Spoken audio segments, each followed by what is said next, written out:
ఇకపై మీకు ఇష్టమైన ఫేవరెట్ సీరియల్స్ యొక్క ఫుల్ ఎపిసోడ్స్ యూట్యూబ్లో అందుబాటులో ఉండవు. కేవలం సన్నెక్స్లో మాత్రమే ఫ్రీగా చూడొచ్చు.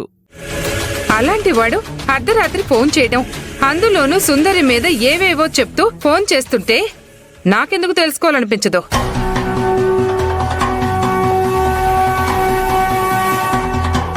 ఈ మధ్య సుందరి మనెవరికీ తెలియకుండా తాడిపత్రి వెళ్ళింది. అది మీకెవరికైనా తెలుసా? తాడిపత్రి కాకపోతే ముంబై వెళ్తుంది. అసలు సుందరి గురించి మీకెందుకు ఆలోచనలు? సుందరి ఒక్కతే కాదు, ఆమె వెనకాల కార్తీక్ కూడా వెళ్ళాడు.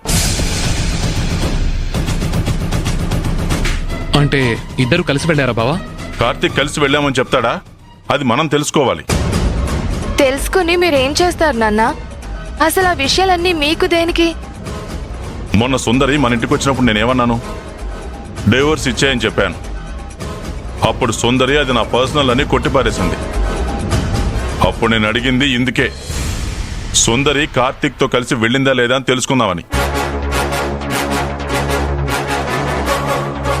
నేను అడుగుతున్నానండి, ఒకవేళ వాళ్ళిద్దరూ కలిసే వెళ్లారనుకో తప్పేంటి?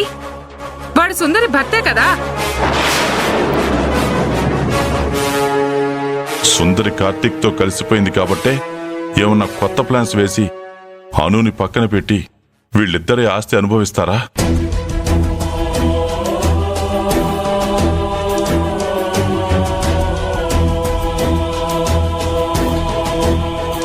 నా ప్రశ్నకు సమాధానం చెప్పండి. నువ్వు ప్రశ్నలు వేసి ఎగ్జామ్ పెట్టొద్దని అన్నానా?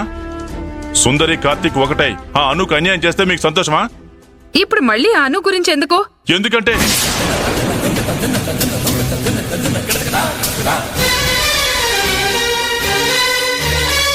సుందరికి పల్లవి పేరెంట్స్ ఎవరు అనే నిజం తెలిసినా చెప్పడం లేదు.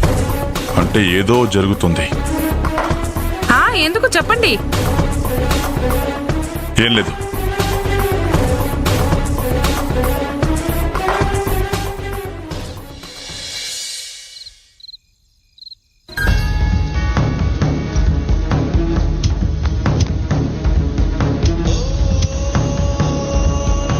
ఏంటమ్మా నువ్వు ఈ పాత చీర, మెళ్ళో ఆ తాడు, నీకేం తక్కువ ఇలా ఉంటున్నావు?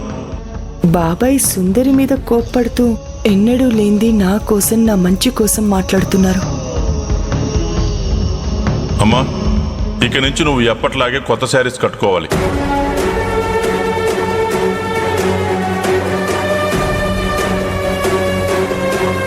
ఈ ప్రాపర్టీ నీది. ఎవరు ఎన్ని ఎత్తులు వేసినా దీనికి వారసురాలివి నువ్వే. అవును, బాబాయ్ చెప్పింది నిజమే. కానీ నేనే ఆ సుందరిని మానసికంగా బాధ పెట్టాలని అలా అన్నాను. సుందరి నా ఆస్తినంతా పాప పేరు మీద పెట్టించింది. పాప పేరు మీదున్న ఆస్తి నా పేరు మీదకి రావాలి. బాబాయ్ అన్నట్టు ఈ ఆస్తి నాదే.